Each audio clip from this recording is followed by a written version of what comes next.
Stop it, it's scary. You're scaring me, Lilith. I'm sorry. I didn't mean to scare you or any of our listeners. I am not in a haunted house. That's why I can't play Silent Hill. Yeah, that's why I only play Resident Evil Village, because there's enough vases for me to break that it's just like being at home. I can't play the scary games. I don't like them. They scare me.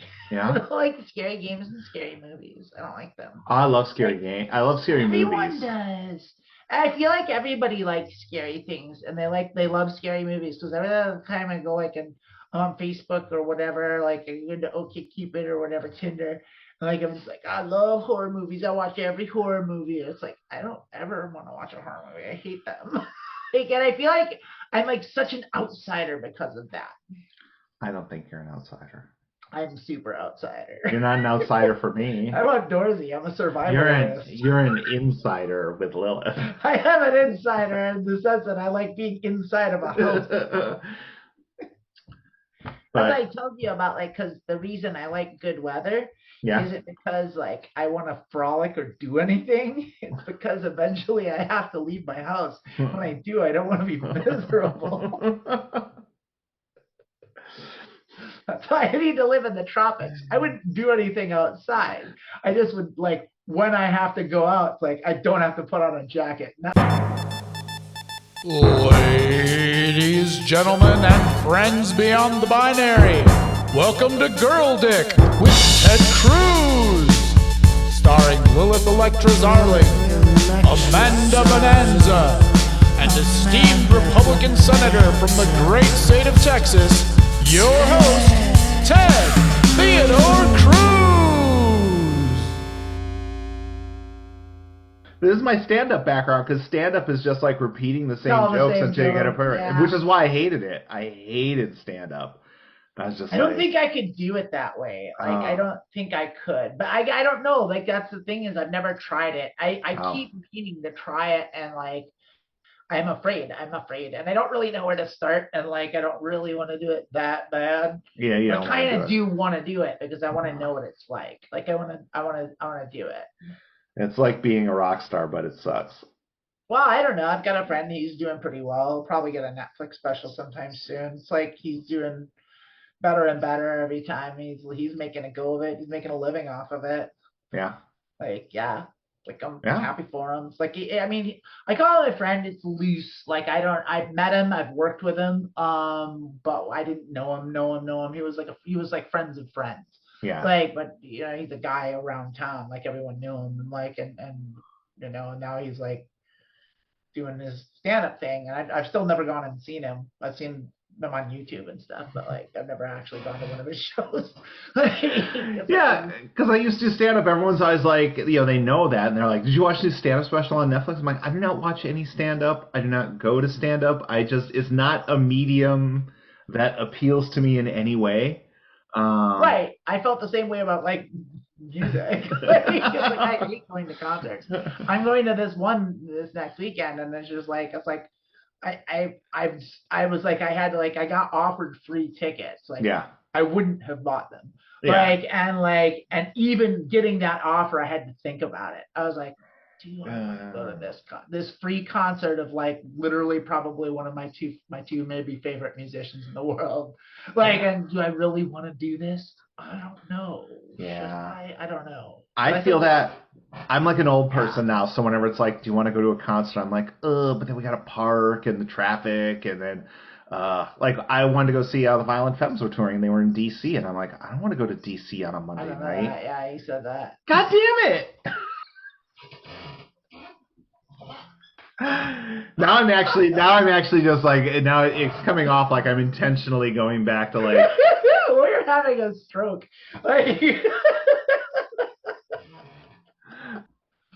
Oh, babe, I love you. I'm gonna refocus here. Did you take your Troomies? Troomy? Are you talking about the mushroom-based Focus gummy from our friends at Troomy? Maybe you can just pass them over here. Uh-oh. Pass them through this line. They are a little stuck together. So, for those of you who just heard that pounding, that was But look at these. These have lion's mane mushrooms.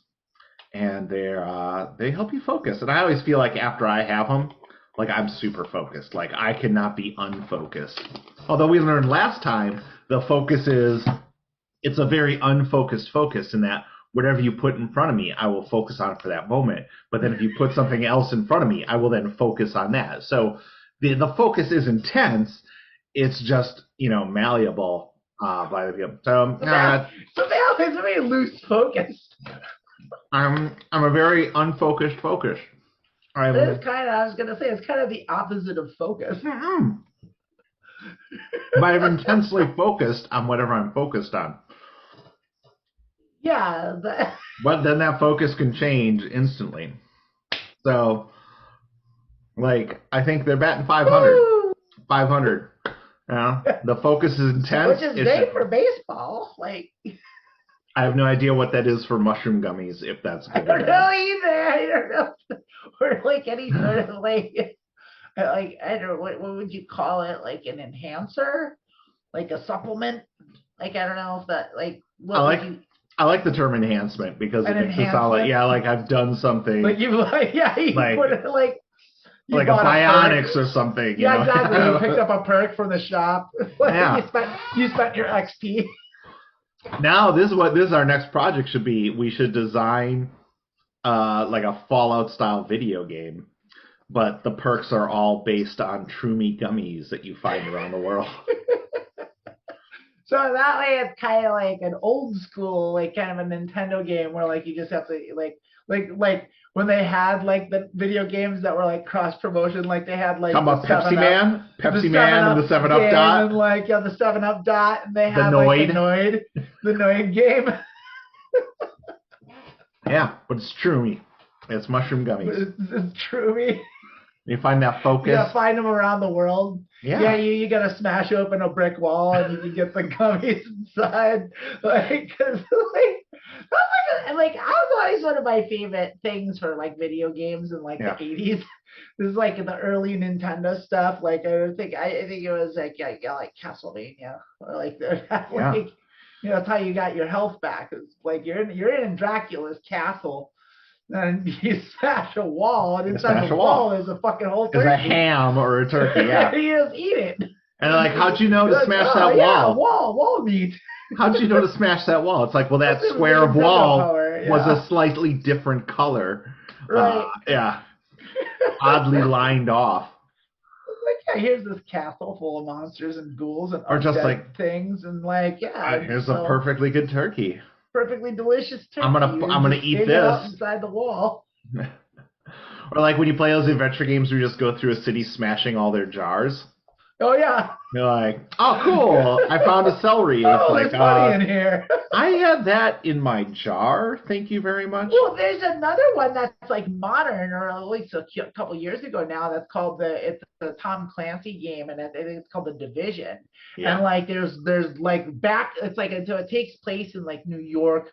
I think the second one's in DC, but it's there was a plague. There was a rehash of smallpox that came and just wiped the shit, fucked up society, and so you're on this basically whatever's left of the government is this kind of squad, and you're just trying to save people. It's real. It's propaganda. Yeah. All that Tom Clancy shit. Yeah.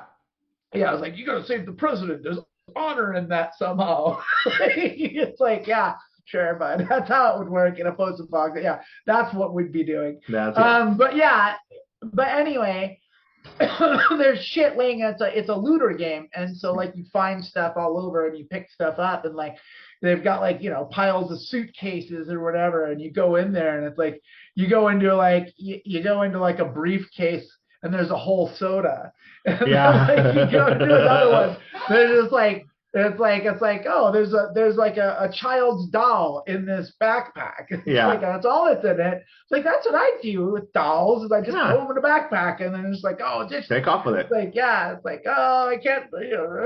That's in Resident Evil Village, there's the vampire lady's castle, and all over the place she has these vases, these like corner vases that are all the same. So it's like she went to like a Pier 1 and asked for like 1,000 of them. Give me all of them. Yeah. Every one you smash open has like a couple $100 in it, so you're just going through. Everyone loves keeping money. Then you're like, of course she wants to kill you. You've broke all her stuff. Well, anyway, you make your way up to the roof, and on the roof there are these vases that you smash open, and there's money. It's like, who are these vases for? Like, if like I have to have some shingles replaced, I want to make sure that there's a sense of elegance for the roofers. And also money in them. I keep my money in my vase on the roof. Yeah. I'm not going to trust some Transylvanian bank. Bank. Get the fuck out of here. Have you seen interest rates lately? Come on. Better off buying a CD, investing in real estate than putting it in a bank or a vase. Yeah, Jamiroquai CD. I've got all my money in CDs, mostly Jamiroquai CDs. They just got like 500 of them stacked up. Yeah, I've got all my money. I got all my money invested in CDs. Yeah, Traveling Without Moving, great record. I've got 100 of them back there. That's my future. That's my retirement. Guaranteed to go up in value. Your Jamiroquai CDs are guaranteed to go up in value.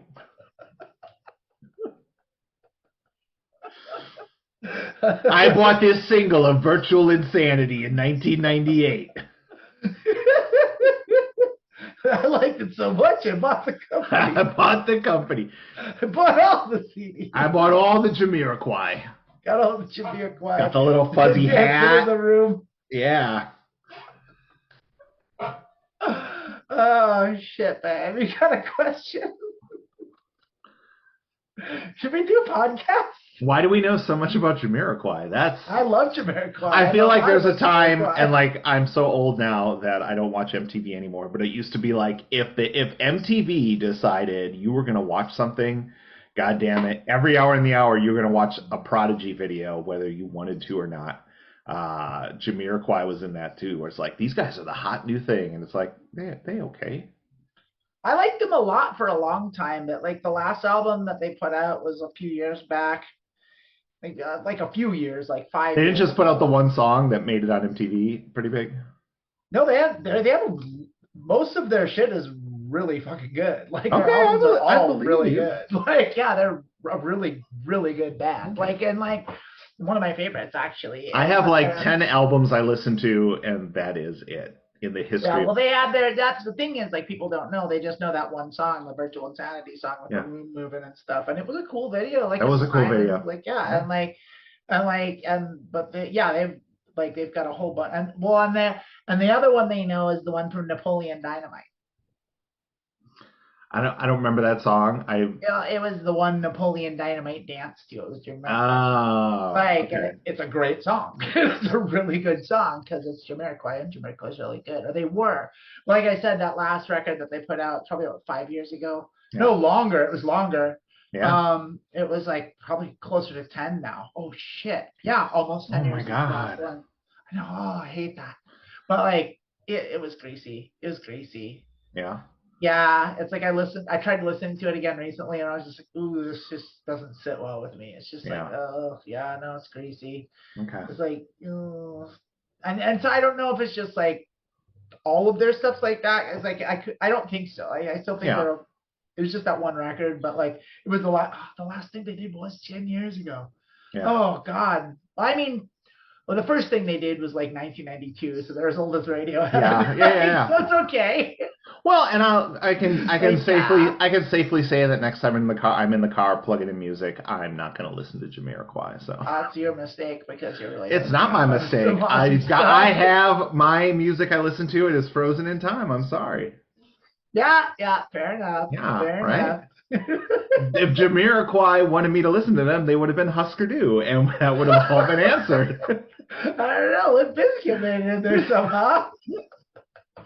I mean, Limp Bizkit is not currently that. Limp Bizkit is one of those things like when you haven't had Brussels sprouts in a while, and you're like, I wonder if I'd like Brussels sprouts, and then you make some up, and they're like, eh. And then it's like the same thing with Limp Bizkit. Like I haven't listened to Limp Bizkit I'm gonna listen to it as a joke, and then suddenly you realize like you've totally ruined your music algorithm because you've been listening to Limp Bizkit for You an just hour. can't stop because you Can't stop. You're just like, oh, give me something to break. Yeah. It's like, yeah, I did do it for the nookie. You know, why else would I do it, Fred? I think like one of my favorite things I've ever seen was probably like in like 2004. So it was like Limp Bizkit was still kind of in the collective consciousness, but they were definitely past their prime and rapidly on the way out. And like there was like I think it was like VH1, and I worked at a pizza place, and like we had a break room where we would go watch TV. It was just called TV room, and it was supposed to be for like customers, but really it was just all the employees. That was the employee break room, and we just all went in there and like watch The Simpsons, and whatever was on Comedy Central. But what was on that day was like VH1 did a live concert of Fred Durst doing solo stuff. And he did a cover of Behind Blue Eyes by The Who. That's bad. We were just cracking the fuck up.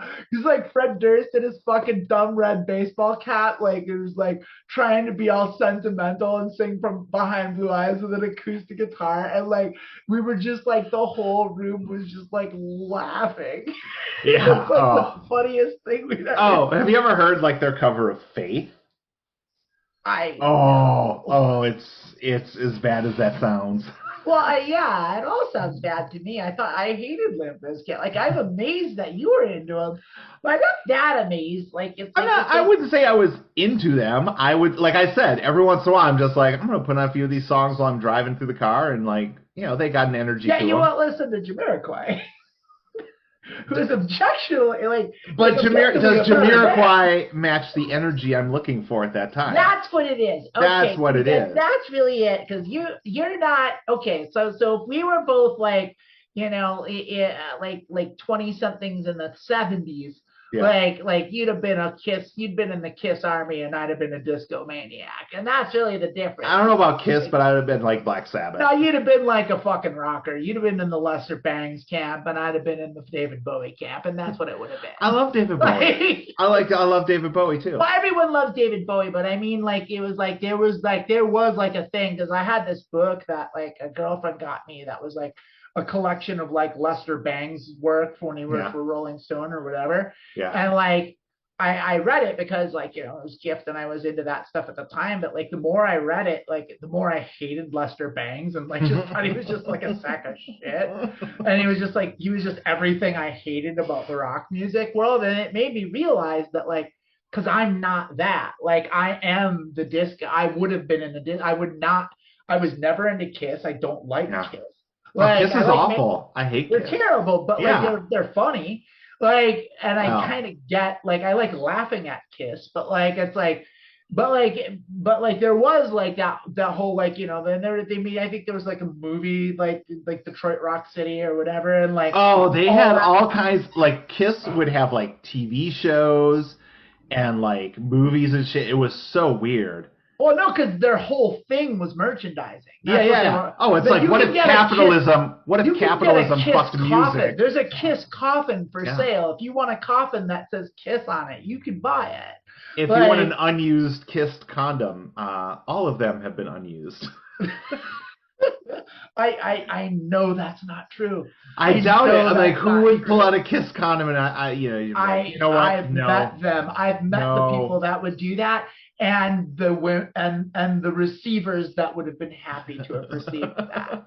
Like I've met them. Like I live in fucking Olympia.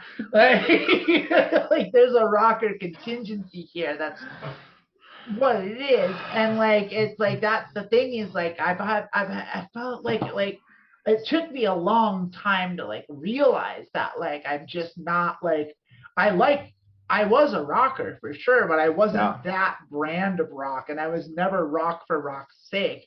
Yeah.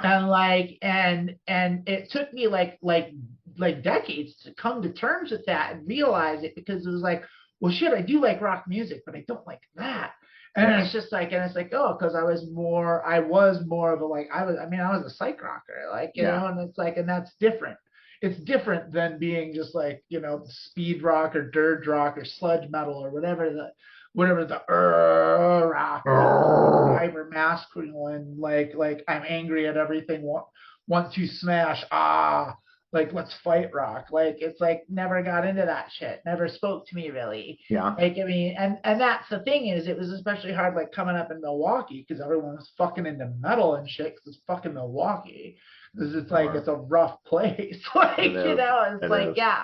And so like everyone was into metal. And so I felt like I had to be into metal too, but I wasn't. Like, I wasn't at all. Like, but I was in a metal band. Yeah. Yeah.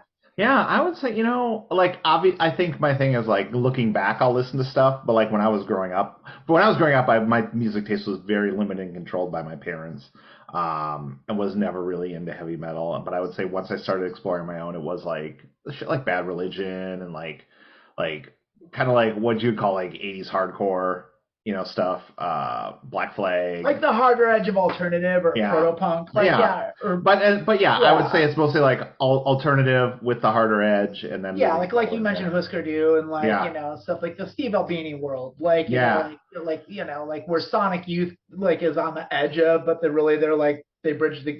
more. They kind of bridge that. Yeah, they bridge. I always say, like, they're like New York art scene more than. Well, yeah, they're art. They're the epitome. They're art rock. Like, They're psych rock. They're art rock. Like, yeah, it's like. I mean, honestly, it's like we wouldn't have Blonde Redhead without Sonic Youth. Like. Like, it could not be. Like, it was the natural progression from Sonic Youth was Blonde Redhead. Yeah. Like, it was like, oh, of course we're gonna have a band from like Manhattan that is like a Japanese girl and two Italian twins. Like, that makes sense. That's the next logical step. That's right there. Yeah. From Sonic Youth. Yeah. All right, I do have questions. Dude, should we introduce the show? We should. Hey, welcome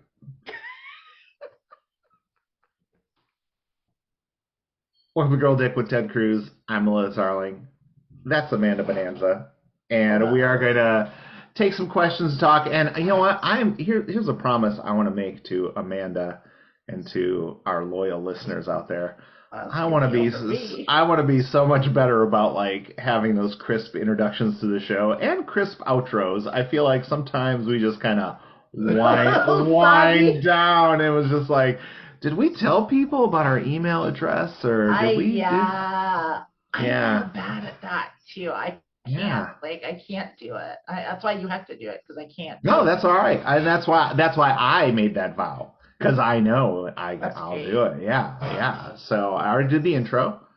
Girl Dick with Ted Cruz. Don't even have a reason for Ted Cruz not being here today. Don't even care anymore. I'm done with Ted Cruz. Stop caring about that. This first question, which is just like, hey, are you proud to be transgender? And it says, many people nowadays take much pride in being trans and not cisgender. For example, putting the trans flag in their bio, it being an important part of their identity, actively participating in spreading positivity, etc. How about you? Are you proud to be transgender, or are you just proud of your transition, and being trans in itself does not bring pride? I hope I make sense. LOL. Makes a lot of sense to me. Yeah. I know exactly where I stand with this. Well, tell me where you stand with this. I don't actually. I've never taken pride in anything that I was out of my control. I've never understood that, like racial pride or anything like something you're born into, like, or something you don't have any that you didn't do, you just got because of circumstance. That has never been a reason that I think like is something to be prideful of. Like, that's just just fate. Like Yeah. that's just, there's nothing, you didn't do anything, you didn't contribute to that. And being trans isn't something you choose. It's like you just are. And so like that's the thing. So in that sense, no. Like, but no, what I am not is I'm not ashamed of it. Like, and so I think it's like, I want to just make sure like it's like, I don't want it to sound like I'm not like, because I'm clearly open about it, and like I do a podcast for fuck's sake. Yeah, like, you're doing a bad job if you're trying to hide it. Right, and that's what I'm saying is like it's not. I don't make it part of my identity because to me it doesn't like it's like that'd be as ridiculous as like it's like if I just like like if because I have brown eyes I have brown eye pride, like that doesn't make any sense like to me. Like it's like why would I be proud of something that I had literally nothing to do with? Now what I did do is I did make the decision to like come out and go on HRT, and that is different. That's something you do control, and that is something that is much cause to be proud of. And like I am proud of myself for doing that actually. And but I still don't like fly the flag. I do it like strategically. Like I do it if I think it's gonna get me something. I do it if like because there are times like where it's the right thing to do because it is like such a tight knit like community. There's the trans community and like it is by nature because it has to be. So like it does like open certain doors that like wouldn't be open to me otherwise, but like I mean it's like that's like the least bit of like compensation that you get for having to deal with the rest of the bullshit that we have to deal with. Like and so it's like in a little way in that sense like it's like but no it's like I don't like put it on. I don't like regularly fly the flag, and I don't like go out into the world like being like yelling it or like wearing it on my clothes or like being openly like hey announcing it everywhere I go like I'm not flamboyant about it. Like I'm just trying to be a person navigating the world, and in fact like most of the time when I'm out into the world and like I'm interacting with strangers or the public at large, like I don't think anyone knows. Like and so in that sense like and there's a word for that, and it's going stealth, and I'm stealth about it. Like and it's not because I'm ashamed, like because furthest thing from the truth, but what it is because it makes the world easier to navigate. Like and that's the only reason. And I also like I'm fortunate that I get to do that because not every trans person does. Like some people don't have that option. Like and I'm not trying to rub that in anyone's face, and I'm not trying to like flaunt it or anything like this. It's not like that. But what it is just like I can, so I do.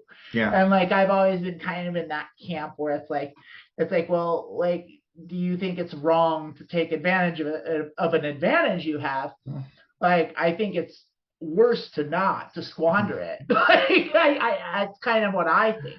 But I mean that's just like and it's not even like I for me it's just that it's just like it's a part of my identity in the sense that it's like I am like and so but it's no more a part of my identity than the fact that like that I have brown hair or that like or that like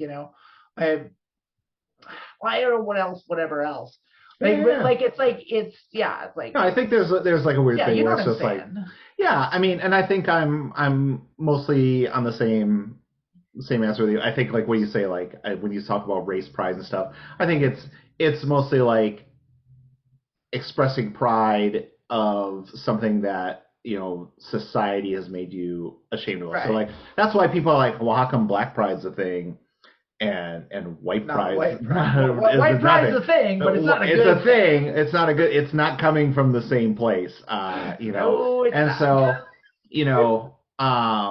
like you, I take pride in things I've accomplished and things I've done and who I've become.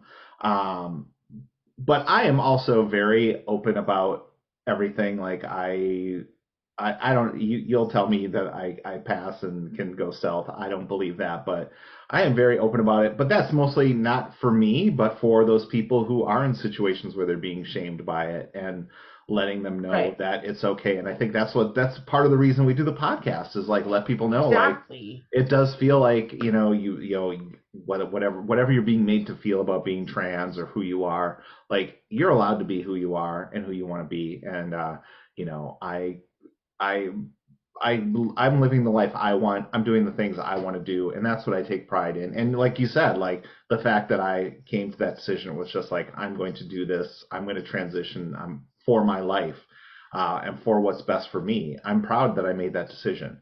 Um, It's a scary decision to make. it It's a is. really It's a tough hard decision. And anyone that does it, that goes through with it, should feel proud of it because like it is hard. It's Yeah. really hard. Yeah. Because it's like God, because and you know how what you're going up against, But I would also say, like, even if you're not in that play, whether it's cost or right, your situation, like, you should take pride in the things you're doing, and that could be as simple as like, you made it out of an awful situation, yeah, or you're struggling through an awful situation right now, and you're making it day to day. Like, yeah, give that's yourself okay credit for the things you're accomplishing, for and sure. so yeah, I think yeah, I was born trans. I would say like maybe I'm not like I don't proudly like you mentioned it's like this is just who I am, so like there's no reason for me to particularly proud about it, but I will say, like I'm happy that I'm trans, and people say like if you could be, and I was like, you know what, I wish if I had a chance to change anything, instead of changing me, I would change society, but Right, yeah, I don't have trans a people problem with by that. saying, I but don't have a problem with it. Like, there's if you're a lot asking of me wonderful things about it. if you were asking me, would the people say that? Would you want to be? And I'm like, well, no, that implies that there's something wrong with who and how I am. And I'm just am who I am, and I was born how I was born. And so, I'm proud of the things I've accomplished. I'm proud of the way I've changed my life, making decisions. Like this is the idea that I am where I am right now. Like 5-6 years ago was laughable and ridiculous. Like I know, it's wild. I Wild. was on a plane going down. And I was staring down the barrel of like, yeah, suicide. Not suicide necessarily, but oh, mine wasn't suicide either, but it wasn't suicide, but I wouldn't allow. but my life was not on a trajectory where, and I would also say mine was in a dark place. yeah, I would also say like I always say this. It wasn't like suicidal where I was actively suicidal or anything, but I just did not care about my life. Yeah, And now it was starting to show. Yeah, and I do care about my life, and I try to do things that make me happy and make those around me happy. And that's where my pride comes from, is from helping other people and from living my best life and meeting every Sunday and recording this podcast. Yeah, and like that's the thing. It's stuff like that. Like that's what I like to do. It's like as I do, and it does sound cheesy, but I just like to help people as much as I can, like whatever that is. It's like I try to be a positive person in the world. Like any interaction that I have with people, if it's just like at the grocery store in line talking to the checkout lady or whatever. Like it's like yeah, I like to be happy. I like to make them feel better about themselves because it feels good to make other people feel good. That's like everything. It's the only thing that matters. Like all the other stuff, it doesn't really matter to me that much. And maybe that's a form of privilege, I guess. But like it's just how I've always been. Like I can't take like money seriously. Like it's just not. I don't care. Like it doesn't mean anything. I don't have it in me to respect it. It's just I don't have that. I'm not built that way. And so like the only thing that has any value to me, really, any real actual value is other people and like how they and the environment, like like the vibe, the mood, the collective consciousness. I want to uplift that as much as I can. That's not really kind of close to the point, but we're kind of getting a little way. But it does remind, like when you talk about values, one thing I think that we really haven't talked about, but I think one thing that is important to remember is like thinking about what your values are and living to those values. And once you've kind of identified what you're about and you're going to live your life that way, a lot of things become much easier. Like I always talk about I've like my jobs and like if things are going bad and they're talking about firing people, it's like, well, you can fire me because one, whatever, it's money and I'll find another job, and like I have confidence in myself, and my value doesn't come from my job, my value doesn't come from things. But it really does for a lot of people. It does for a lot of people, but like a lot really of people like that's their identity. Yeah. And like I've never understood that. Like, yeah. But also that's why I can't really hold down a job very well. Yeah, but I would say, I can't take it seriously. I'm just here for it, and that's the thing is like I finally found a job that like I really enjoy doing. I enjoy the people I work with, and it kind of I found a job that for the first time in my life pays well, but also is in line with who I am, and it makes it very easy to do. But also, like I said, when I got hired, like I told the person who hired me, I'm like, if something came along better for me in like 2 weeks, I'd quit. And I still hold that to that day. If in 2 weeks, like a job came by that I really wanted, I'd quit with no problem. Well, that's a no-brainer. You're just not supposed to say it. But see, when you say it, they like really dug that I was honest. Wow, that's wild. Well, if there's one thing I've noticed for risky business, like with Tom Cruise, like I don't care, like I'll get a job. But I would say, like really think about how you're living your life. There's one thing I like to do as a coach, and it really is talk about on LinkedIn as a coach. It's on your LinkedIn profile. My LinkedIn says like I'll quit my job. Quit any job. The minute I don't like what's going on, I'm out of here. And they're like, okay, I guess. I love your moxie, kid. And I'm like, I love your moxie. But it really is like looking at like Rob from Marketing Secrets would like to connect with you. Now you're just keeping me from making a point. Well, I'm just laughing at LinkedIn because it's just the worst thing in the world. For the longest time, I had my LinkedIn profile as just that I wanted to be an astronaut. I've got a LinkedIn profile, and sometimes people find me, and I'm fine with that. I want to start promoting the podcast on LinkedIn.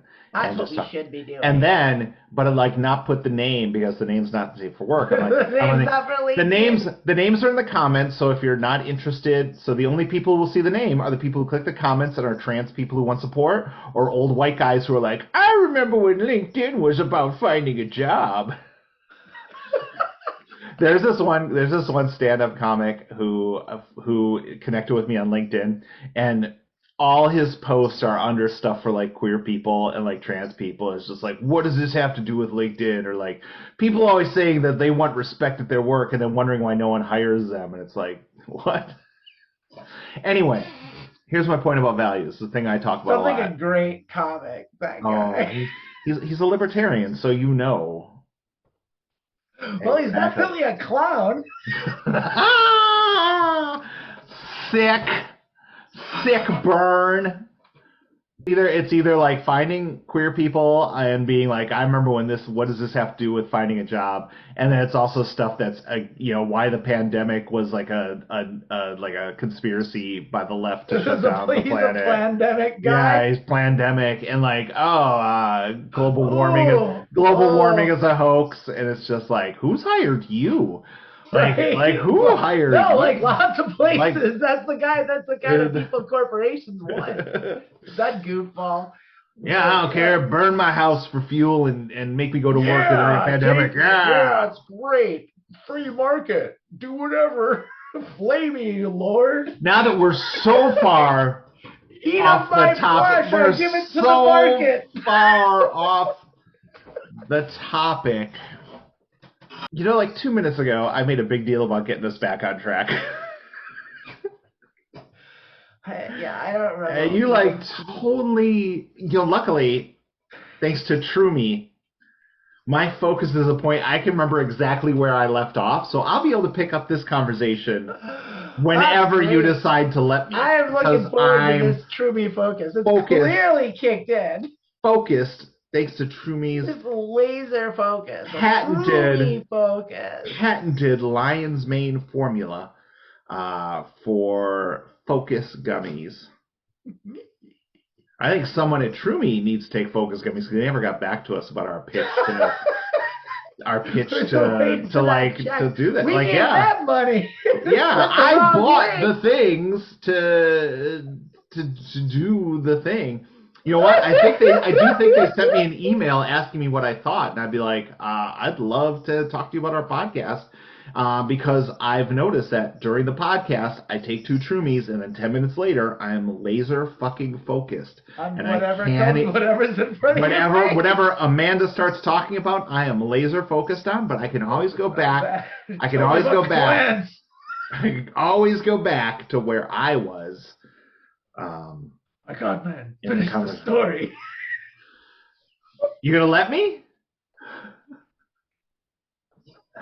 It was gonna be like the last episode. It just had a big blowout. It was just a bit. It was know. Really. No, you're on the inside with me. You're on the inside. You're a Lilith insider. I appreciate that. Here's what I was saying when it comes to all this stuff. Bernie Madoff. Oh my God! When I say here's the thing, that means we're coming back. You have to let me finish. So here's the thing. I was thinking about a different thing, though. You need to get the focus. All right, now we understand the problem. You need some now I do want to tell you what I'm thinking about, because, like, you remember Bernie Madoff, like, when he did that whole thing and he, like, scammed all those people. And one of the people that he was a victim of Bernie Madoff was celebrity Kevin Bacon. Now, here's the thing about everybody loves Kevin Bacon. Everyone loves Kevin Bacon. Yeah. And I've got actually a lot of stories about Kevin Bacon, because Kevin Bacon's son went to Evergreen, which is here in Olympia, and worked at a pizza place, and everyone I didn't ever know him, but, like, I was friends that were in a punk rock band with him. And so I've got a bunch of stories about Kevin Bacon. Yeah. So we'll get to that someday. But right now, what I want to tell you is, because when he got victimized, he lost something like $22 million. Like, he lost a lot of money from Bernie. Yeah. Bernie stole a lot of money from him. And, like, my friend and I came up with it. I know it was mostly my friend's idea, but, like, it was a good idea for, like, a way he could make that money back, and he could do a reality show where, like, he would have to, like, move back in with his parents and get a job. Is it called Bringing Home the Bacon? Called Bringing Home the Bacon. That is. Did we talk about that before? Or did you just make that connection? I mean, that's my comedy mind at work. That was amazing. Yeah, thank you. That's some Troomy. That's focus. Troomy amazing. Have you ever remember, like, the 6 degrees of Kevin Bacon? Have you ever figured out, like, how? I'm 3 degrees from Kevin Bacon. Yeah. How so? Yeah. My friend Andy is in a punk band with Kevin Bacon's kids, and Kevin Bacon is his dad. Cool. Actually, my connection is when I was in college, my acting instructor was a Jesuit priest who had been in the Blues Brothers with Dan Aykroyd, who was in Animal House with Kevin Bacon. Wow. Yeah. Dan Aykroyd's a character. Oh, not Dan Aykroyd. Jim Belushi. Sorry. Okay. Yeah. John Belushi. I think that was John. It's John Belushi. Jim Belushi's the lesser. Jim Belushi. All those guys have lessers. There's Jim Belushi. There's Peter Doyle Murray, and there's I think there's also Peter Aykroyd. Brian Doyle Murray and Peter Aykroyd. I didn't know there was a Peter Aykroyd. He was on SNL for one season when they were really garbage. There's been a lot of seasons when they were really garbage. No, this was like almost got canceled really garbage. Oh, I saw a really bad season, and it was like, I don't know, I think it was like 1980 or 1980. That was the year. 80 through 84 when it was just like Eddie Murphy doing all the heavy lifting. Well, it was before Eddie Murphy. So right. It was even bad but I remember who was on it. It was Billy Crystal and Julia Louis-Dreyfus. And they were terrible. And it was really bad. I just saw like one episode. I was like, oh, this is awful. Also, honestly, both of them went on to be huge. Like, anyone who thinks like the 70s SNL was great is just they're nostalgic for something that they didn't exist. I don't know. If Steve Martin was the host and Steve Martin was involved, it was probably brilliant, but for the most part it wasn't that great. Yeah, I mean, I kind of feel like Dan Aykroyd blend up a fish is hilarious to you, then maybe that is your style. I do I am kind of fascinated with Dan Aykroyd, like kind of lately. Like I've been thinking about him a lot for some reason. I don't know why, but like Dan Aykroyd's a character because he went and he did like, I mean, like his character in Ghostbusters, like he wrote Ghostbusters. That was like his brainchild. Like, and like that's kind of his brain. Like that, and like I don't know how when the last time you saw Ghostbusters was, but like it's a great movie. We all love Ghostbusters, and Bill Murray's hilarious, and just all of those guys were just absolutely fantastic. And to my mind, is one of the best comedy movies ever made, really. But one of the things that people don't think about is like there's a huge chunk of that movie that's just like the supernatural lore that is like not really that far from like actual ancient history, that like there's a lot of stuff in there that's like, oh shit, if you looked that up you'd see that it was actually correct.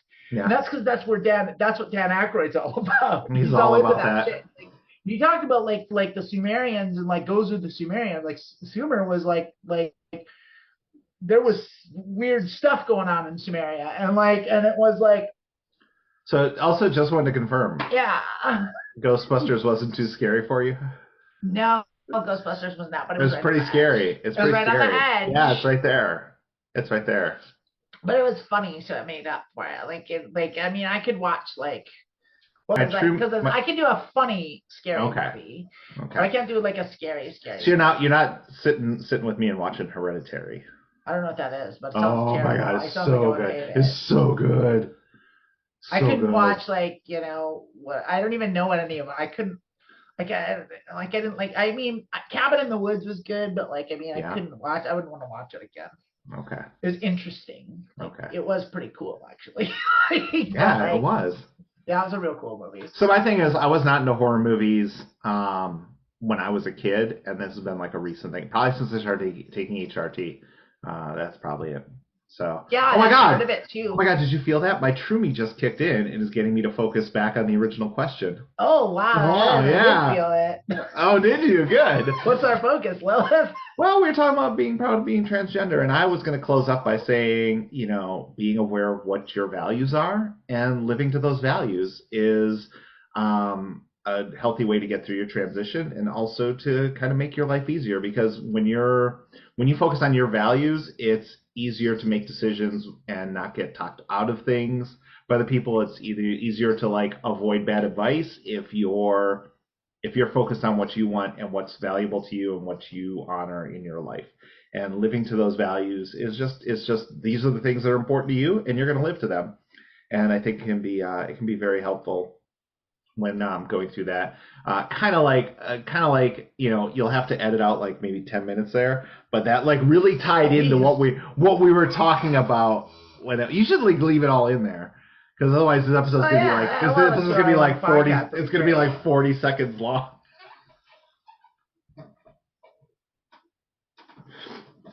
Anything else you wanted to say about? I'm just so distracted by your focus. It's laser sharp. It is. Troomy, reach out to us.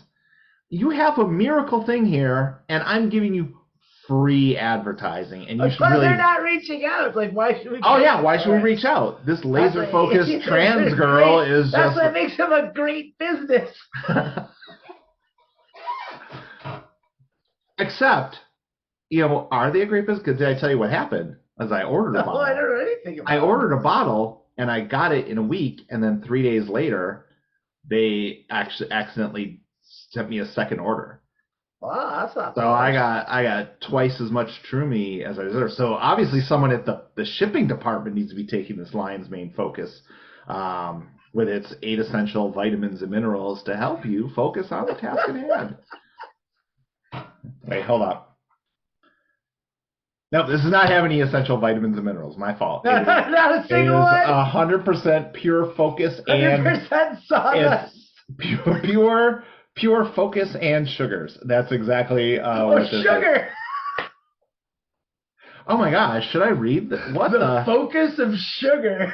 This is the kind of person I am. I've been taking this stuff for a couple weeks now, and I have not looked at the ingredients. And please read off the ingredients list.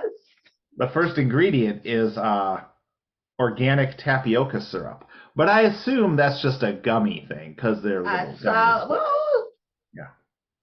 Sugar. I'm not Pectin. sure what. I'm going to pause here. What even is tapioca? Because I used to I worked in a Korean place that had served bubble tea, and they made bubble tea, and they had like the tapioca balls. But like I don't know what they are. Is like tapioca a fruit? And there's like tapioca pudding, but it's weird. I have no idea. You know what tapioca? You don't know what tapioca is? You're trying to get me to focus on something that I'm trying to get you. I need you to focus on what tapioca is. Let me just focus my large pearl tapioca, a starchy substance in the form of hard white grains obtained from cassava and used in cooking for puddings and other dishes. Like, so it's cassava. Is it cassava or cassava? Great. Now I gotta look this up. I always said cassava, but I might not be right about that. Let me take a look at the definition. Like, is it paprika or paprika? It's paprika. I say paprika. It's not called paprikash.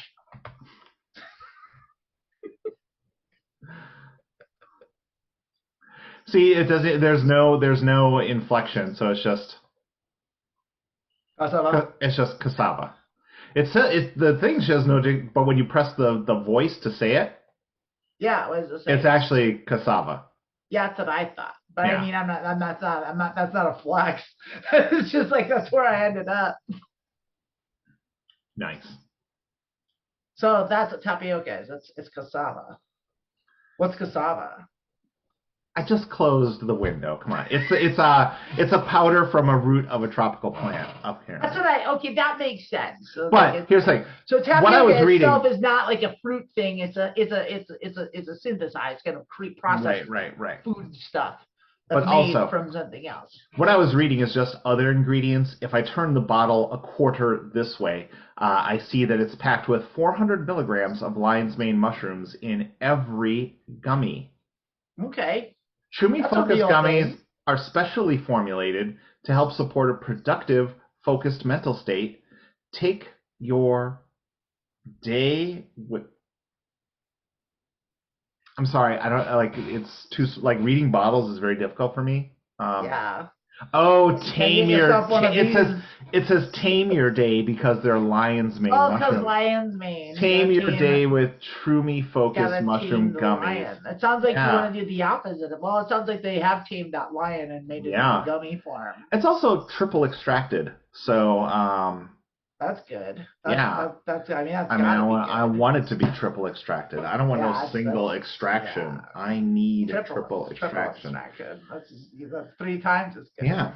Troomy, buy this shit. There's my that's my advertisement. I mean, clearly, anyone who's been listening to this from the start can feel the focus burning through my eyes. It's blinding. It's burning through my eyes. Honestly, if you're watching on YouTube, I'm going to stare right into the camera and look at my eyes. Look at how focused they are. Is that some makeup? Yes, it's some makeup, but it's also focus. There's so much focus here. So much focus. I'm going to find another question here. Oh man.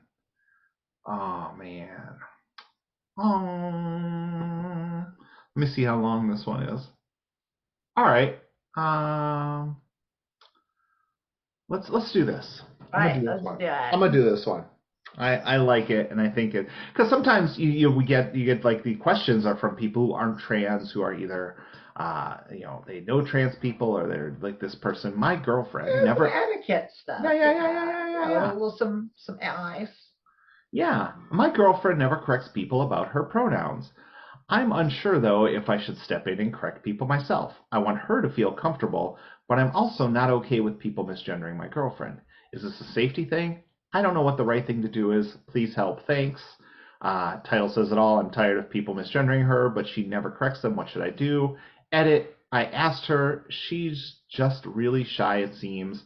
Luckily, I'm a very bold person and happy to do it for her. Thanks for the advice. Well, that question answered itself 100%. Like, there's nothing to add.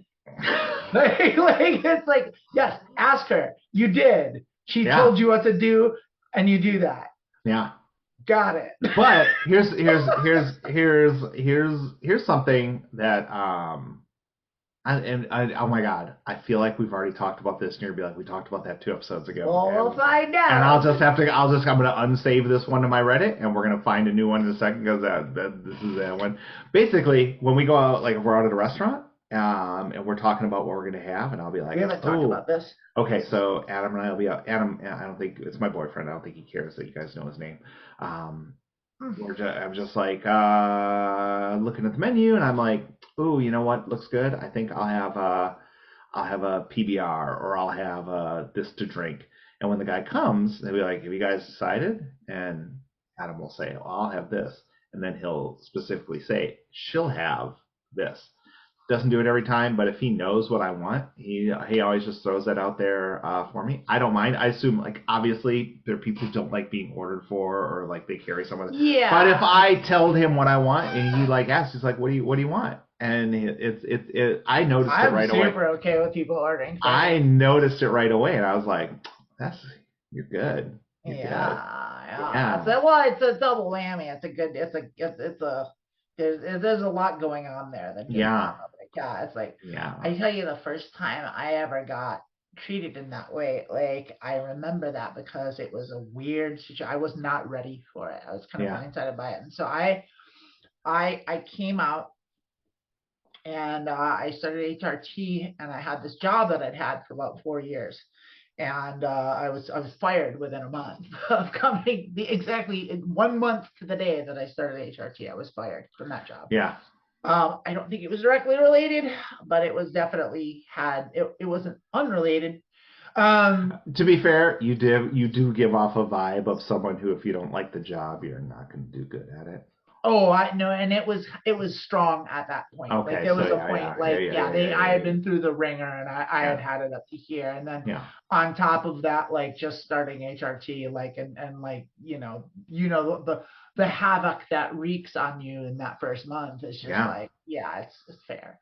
Yeah. Like it's like I understand. Like I would have fired me too, actually. Okay. Like fair enough. Like but. There was a guy that I worked with, and I hadn't worked with him that long, but maybe 6 months. He was relatively new, but he was, we had become friends, and then I came out, and then we stayed friends, and he was like super supportive and stuff, and he was a really cool guy. And then like, I got fired, and I went off, I did other stuff, and like I was in touch with him somehow. And he got in touch with me or someone else. I think there was like, I remember, because there was like someone that we worked with when I worked there, like had like, there was like some picnic thing and like later on in the summer. So it was like 6 months after like coming out, and and I went to it, and I saw him, and we hung out, and everyone kind of like, the day kind of started closing, and like the sun was going down, and everyone was kind of like, oh, okay, the party's over, and everyone left. And it was just me and him and this girl and her kid, and we were hungry, and I was like, well, I'm gonna get something to eat, and the girl was like, oh, I'm with my kids, so we're done. And then the guy was like, well, let's go get dinner. It's like, okay, let's do that. Then I got to get to dinner, so I thought nothing of it. Like, and I don't think I was passable at this point. Like, I definitely wasn't. He definitely knew me well before that. So and we went out, and like we ate, but like we got to the restaurant, and like he did that whole thing, and like, and it was just like, okay, where he like pulled out my chair for me, and like ordered for me, and it was just like, I was not ready for any of this. But it took me a long time. That was one of the things, like early on, that like because like we've talked about this before, like there's a lot of stuff that's like not in the pamphlet. Yeah. Like that's like it's no one tells you about. Like it's I would say this question is a good opportunity to go a little beyond this question, because I got some things. Because I see a lot of questions like, I'm dating a trans girl, I'm going on a date with a trans girl. What do I do? And so like, here are the things like that if you want to like really, really like make an impression and really make them feel good about, where they are and who they are and stuff like these. You're like, I remember the first time someone gave me flowers, and I Yeah. just about melted at the door. Oh my God. Yeah. Yeah. First time I got flowers, I was a puddle. I was I like, was a what? puddle. Yeah, because I What? didn't. It was like I never even thought of it before. No one Yeah. ever gave me flowers Yeah. before my whole life. And then all of a sudden I got them, and it was like, For me? I was just like, I don't even know how to. I don't even understand why it hit me so hard. But I think just because of what's associated with that. Yeah. Also, Like, if they don't have a stuffed animal, get them a stuffed animal. I'm a stuffed animal. Yeah. I now have too many stuffed animals. I don't have any. I What? don't want. Offline, I want to get your address, and I'm going to send you a stuffed You animal. can send me a stuffed animal. I will send you a can stuffed use animal. it. I don't have any. I will send you one. Yeah, And they'll be. I haven't had one since I was like a little kid. Neither had I for the longest time, and then Yeah. I got a couple now. That's great. So great. I know it is like a thing too. Yeah. Yeah, it's just funny because it's like that to me. That was the thing that like there have been a handful of things throughout transition that like kind of blindsided me a little bit and like just caught me off guard. And that was one of them. That was a thing that took a lot of getting used to that I didn't expect, that I wasn't in any way prepared for. Was like going first through doors and like having people hold open doors for you. Having someone open the car door for you. Yeah. And all that stuff and like after you kind of stuff and like because like I was used to being the after you person. Like, oh, let me get that. It's like, and I did it, a million bajillion times. And so like to have that table turned and like it took me a minute, and now I'm like fully expect it and fully used to it. You like, just stand in front of closed doors waiting for someone to. It's not quite that far, but I don't hesitate. Like if someone opens the door for me, I walk straight through it. Like it's like oh thank you, and I go. Of course. And it took me. It was weird because it felt wrong. Yeah. For a long time, and it was hard to get used to, and that started happening. Like it happened this one time with this guy I was friends with, and like that, I don't think that would have happened. It didn't happen like from strangers for a long time after that. But I just wasn't in any way prepared for that, like sort of like social situation like that. Yeah. And it threw me off like the whole night. And it was like a little bit like, what's going on with this guy? Like, is he in? Is this a date? And I didn't know if it was or not. And like, to this day, I don't know because he was like, even like afterwards, like he was like especially enthusiastic about it. And maybe he was just super into it. And like, I never even thought of that. Like, cause it's like, it's like, I wasn't even into guys at that point yet. Yeah. But like, it was just like, I didn't know what to do. Like, I didn't know what to think about it. And like, it's like, it was very, very flattering though. Yeah. I would say, because a lot of times I see the questions like, I'm going on a date with a trans girl tomorrow and I don't want to blow it. And what do I do? And I think it's a lot of times it's like, if you have questions, first of all, well, I think a lot of times just treat them like you're on a date with them. And, if you mess something up, just, I think the main thing is like, I had a friend when I came out, misgendered me. And it was like, the point is he was trying. Like he was, but he like, it got to the point where it's like, you can stop apologizing each time and just like correct yourself quietly. And so like, don't make a big deal about things. Treat them like you would any other date. If anything comes up, just communicate with them. And I mean, that's a good advice. That's a really for good any relationship. But it's especially like we're unbelievably simple, like in the sense that like we're super easy to please, and like it's like you're on a date with a trans girl and you want a trans girl to fall in love with you. All you have to do is treat her like a girl. That's it. Like any other girl, and that will do it. Like especially if it's a baby trans. I would say just for that though, like trans girls out there, don't lower your expectations. Yes, also that. Have standards. Amanda's out here being like, just saying, be moderately nice in the panty strap. Like it's the like words, no. Like it's a cliche, Yeah. But like you wanna make a trans girl cry, just say good girl. Like that's all you gotta do, good girl. And like, and you turn into a puddle. Like Right. and it's true.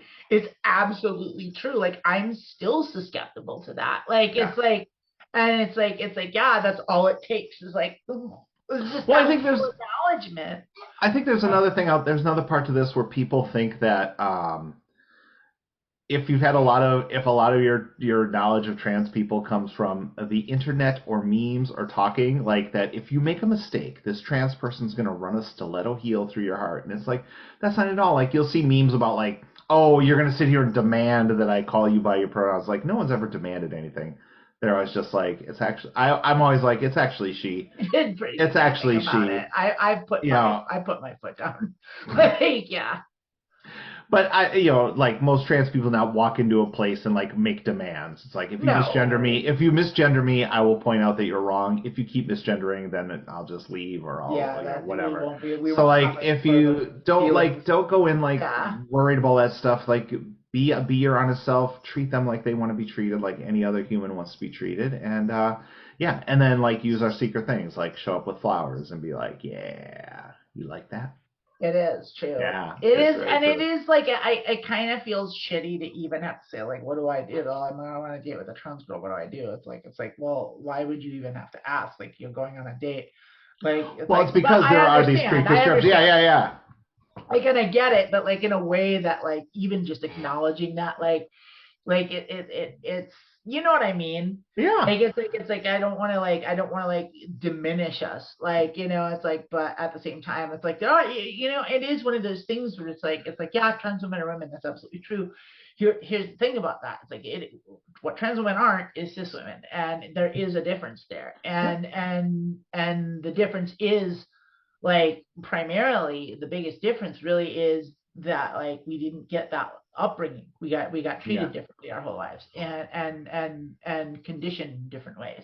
And so like little things like that cis women take for granted that are just like there, like that we tend to really appreciate. Yeah. And like and because it's it's like a thirsty person, and give a thirsty person water, they're a lot more appreciative than someone who just drank a bunch. It's like it's that kind of sort of thing. But like I said, but I don't mean to diminish it like we're easy or anything, because that's not true. But like but what it is like, speak for yourself.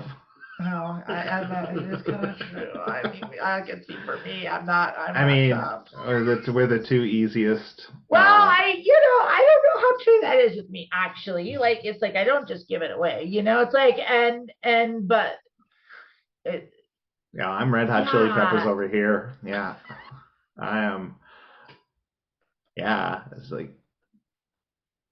I guess I own it. Anyway. I own it, and that's another thing. I was like, however you decide to approach your sexuality, there's no need to feel shame in that or anything like that. But I'll say another thing is like, and this happened to me. Oh my God, I dated this trans dude, and we were at a movie theater, and I asked where the women's room was. And the person taking the tickets was like, there's one down there. And I started heading that way, and I did hear that person say, or there's one right here. I feel there was like a family bathroom right there. And he's like, for whatever you are. And my date, I came back, and he was tearing into this guy. Fuck yeah. Got the manager. Oh yeah. No, yeah. That's like, I don't know if you have to get into a fight, but like definitely stand up and have their back if anything like that happens. Yeah. That's always great. No, that's awesome. Yeah. I hope I was like, what the? Got in real trouble. I came back and I was like, well, what the fuck happened? And he told me. I was like, God damn, thank you. Yeah, that's great. Yeah, fuck that noise. Like, yeah. But also, like, don't put yourself in danger. But at least have their back. Right, but it's like that scene from like Caddyshack where like Bill Murray is like trying to hang out with Chevy Chase, and just like he's like, oh yeah, you got a pool up in there, and he's just like, oh, I got a pool and a pond. Pond's good for you. What do you with like these 80s SNL movies today? I don't know. I mean, Caddyshack is a classic. Caddyshack's definitely on my top 5 comedies of all time. Really? Oh, for When sure. was the last time you watched it? Probably about like 15, 20, probably 20 years ago. Yeah. But like, it's good. You should watch it. I'm sure it's full of misogynistic, horrible garbage.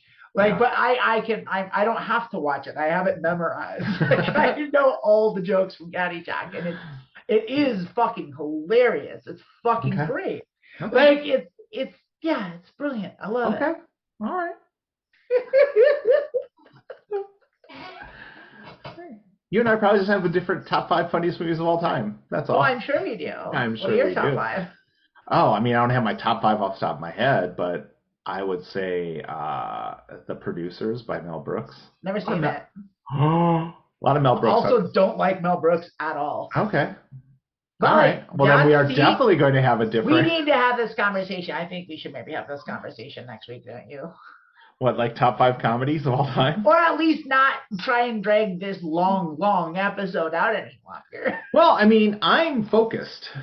Are you sure? You're the one who keeps bringing up SNL comedies from the 80s. Which is changing your focus, I've noticed. Yeah. Now you're going to be like, do you remember the Coneheads movie? And I'll be like, what are you talking about? I think I saw the Coneheads movie, but wasn't that the 90s?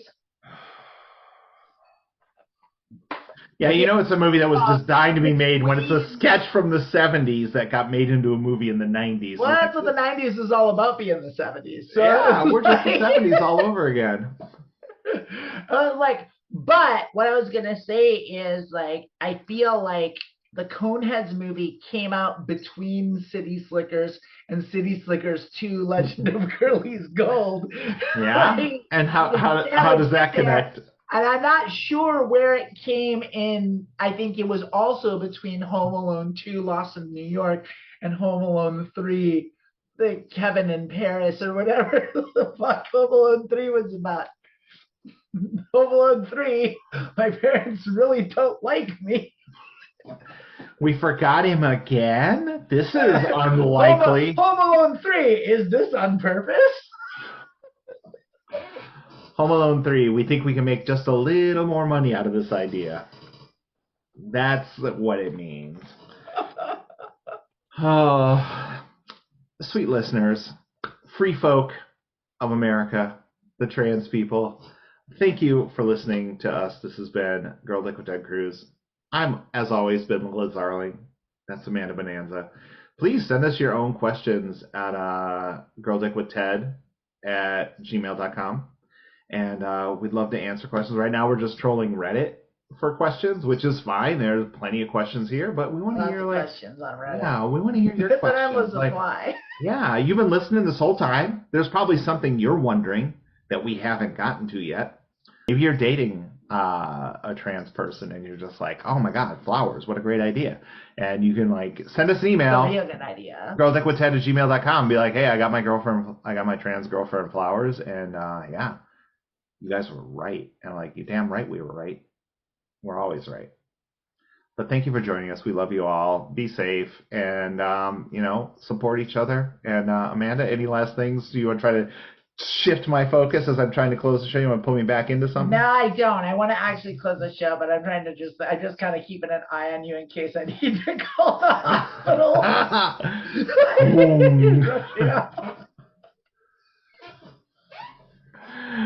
Y'all are beautiful. We love you. Bye. Bye.